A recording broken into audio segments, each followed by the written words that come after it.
Kali ini kita akan membahas tentang gaya magnetik atau gaya Lorentz. Materi fisika kelas 12.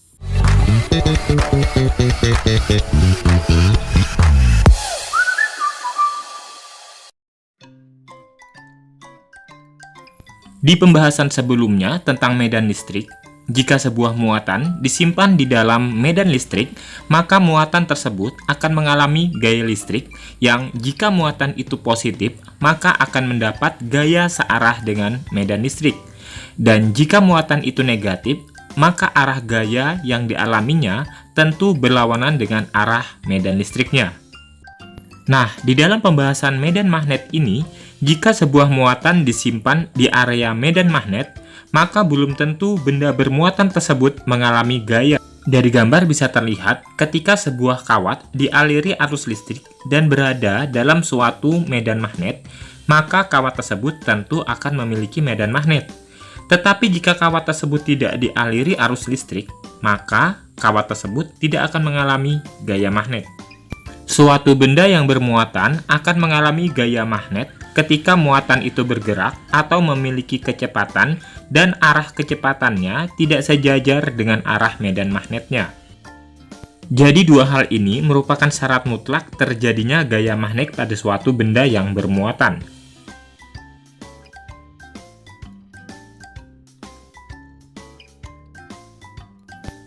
Arah gaya magnet yang dialami benda bermuatan akan selalu tegak lurus dengan bidang yang dibentuk antara vektor kecepatan dengan vektor medan magnet tersebut.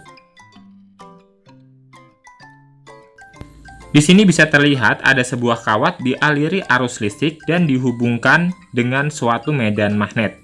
Ternyata arah arusnya seperti pada gambar ini, kemudian arah medan magnetnya dari utara ke selatan, sehingga muncul arah gaya magnet ke arah atas. Contoh lainnya, ada medan magnet yang mengarah seperti ini, dan muatan positif bergerak dengan kecepatan tertentu ke arah atas. Nah, bidang yang dibentuk oleh vektor kecepatan dan medan magnetnya seperti ini. Gaya yang dialami muatan positif ini mengarah tegak lurus dengan bidang yang dibentuk ini. Untuk memudahkan kita mengingat tiga besaran tersebut, yaitu medan magnet, gaya Lorentz, dan kecepatan muatan, biasanya digunakan aturan tangan kanan. Aturan yang pertama dengan menggunakan tiga jari, jari jempol menyatakan arah kecepatan, jari telunjuk mewakili arah medan magnet, dan jari tengah mewakili gaya magnet atau gaya Lorentz. Nah, teknik yang kedua dari aturan tangan kanan ini dengan menggunakan jempol, telapak tangan, dan keempat jari, di mana jempol mewakili arah arus I, sementara empat jari menyatakan arah medan magnet B, dan telapak tangan menyatakan arah gaya magnetnya.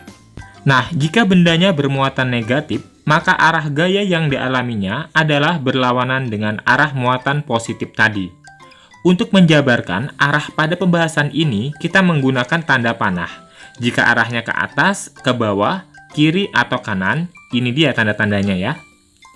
Jika arahnya keluar bidang atau mendekati pembaca, arahnya menjadi seperti ini dengan diberi simbol dot. Dan jika arahnya menembus bidang atau menjauhi pembaca, maka diberi tanda cross seperti ini.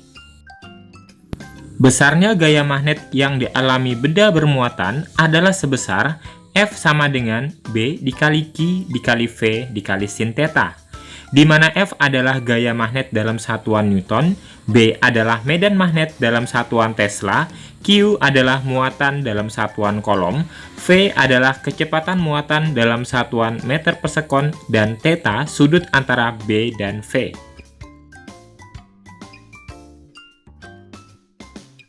Semakin tegak lurus arah kecepatan dan medan magnetnya, maka besar gaya magnetnya akan semakin kuat. Nah, sama halnya dengan benda bermuatan, jika ada kawat berarus listrik, dan jika kawat ini disimpan di area medan magnet, maka kawat ini juga akan mengalami gaya magnet. Hal ini bisa kita pahami dengan mudah karena seperti yang kita tahu bahwa arus itu adalah pergerakan sejumlah muatan yang bersama-sama menuju ke suatu arah.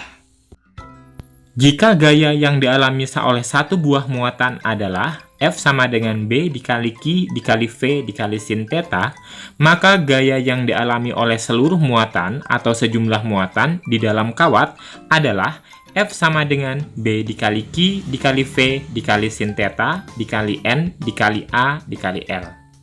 Karena muatan keseluruhan yang ada di dalam kawat adalah Q sama dengan Q kali N kali A dikali L, dan arus I sama dengan N dikali Q dikali V dikali A, maka persamaan gaya magnetnya menjadi F sama dengan B dikali I dikali L dikali sin theta, di mana N jumlah muatan, A luas penampang, dan L panjang kawat.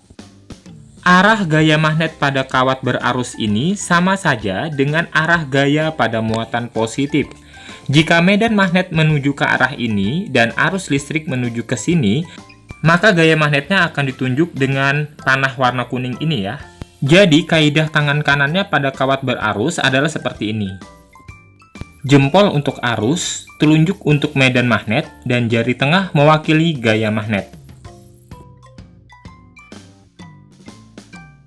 Karena untuk kawat berarus ini mendapatkan gaya jika disimpan di area medan magnet, maka inilah yang dimanfaatkan sebagai motor listrik.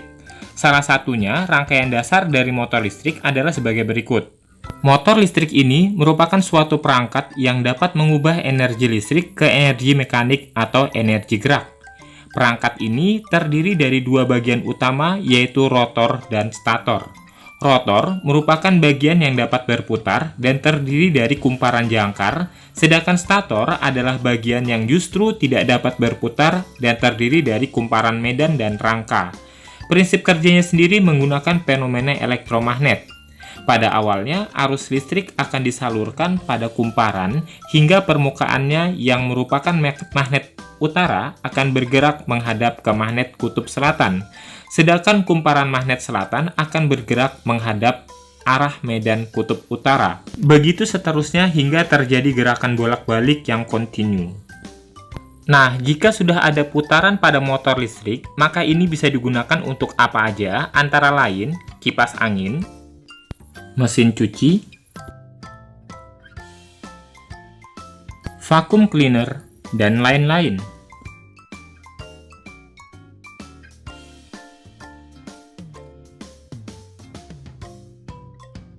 Sekarang kita masuk ke contoh soal. Contoh soal yang pertama, sebuah bidang datar di antara dua buah kutub magnet U dan S ditempatkan sebuah kawat berarus I.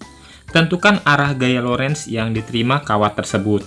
Dari soal ini kita gambar terlebih dahulu supaya gampang menentukan arah gaya Lorentz-nya. Di sini ada dua kutub, utara dan selatan, kemudian ada arus yang mengalir ke atas. Kita bisa menerapkan aturan tangan kanan dengan 3 jari seperti gambar ini. Kemudian arah medan magnetnya dari utara ke selatan atau ke arah kanan. Dari gambar ini kita putar 90 derajat, maka jawabannya adalah masuk ke bidang gambar atau menjauhi pengamat. Selanjutnya, soal nomor 2, perhatikan gambar berikut. Suatu kawat berada di antara dua magnet yang memiliki besar induksi magnet 0,02 Tesla.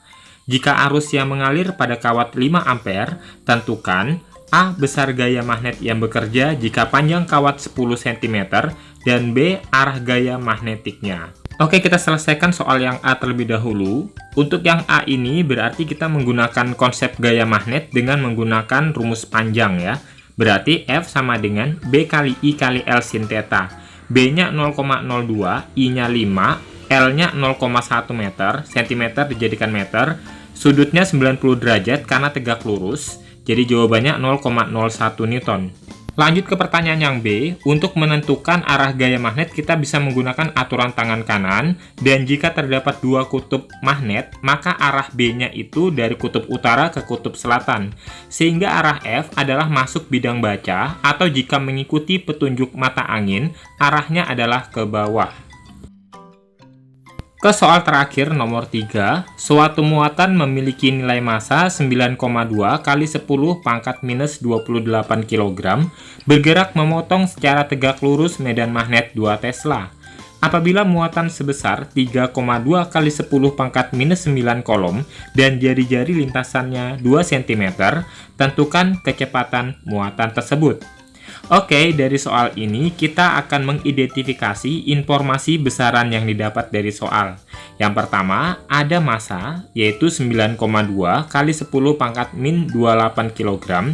Kemudian, ada medan magnet B sama dengan 2 Tesla, dan Q atau muatan 3,2 kali 10 pangkat min 9 kolom, R-nya 2 cm diubah ke meter, 2 kali 10 pangkat minus 2 meter. Yang ditanyakan adalah kecepatan muatan atau V. Dari soal terdapat clue bahwa lintasannya berbentuk lingkaran, yaitu dari informasi jari-jari lintasannya ini. Jadi, karena lintasannya berupa lingkaran, maka gaya magnet akan sama dengan gaya sentripetalnya. Fb sama dengan BQ V sin theta, Fs-nya mv kuadrat per R. Karena tegak lurus, ya, maka sin theta-nya sama dengan 1. V kuadratnya dicoret, jadi yang tersisa BQ sama dengan mv per R. Sehingga untuk mencari V rumusnya BQR per M. Masukin angka-angkanya, jawaban yang ketemu yaitu 1,39 kali 10 pangkat 17 meter per sekon.